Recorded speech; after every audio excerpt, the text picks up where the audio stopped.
Saudara, setelah 2 pekan digelar operasi patuh di Telantas Polda Sulsel, mencatat masih banyak pengguna kendaraan yang melakukan pelanggaran berlalu lintas. Bahkan ada ribuan kendaraan yang terpaksa diberikan sanksi tilang. Operasi Pallawa 2024 yang digelar selama 14 hari sejak 15 hingga 28 Juli 2024 mencatatkan banyak pelanggaran.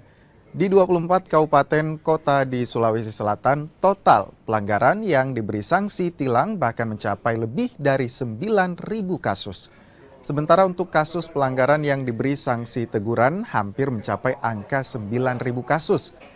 Diharapkan melalui pelaksanaan operasi Pallawa tersebut, disiplin masyarakat dalam berlalu lintas dapat semakin meningkat.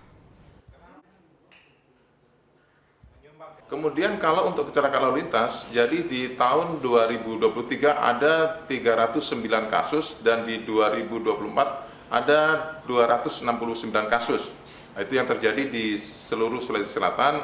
Kemudian korban meninggal dunia ada 44 jiwa di 2023, sedangkan di 2024 ada 24 jiwa, sehingga turun 45%.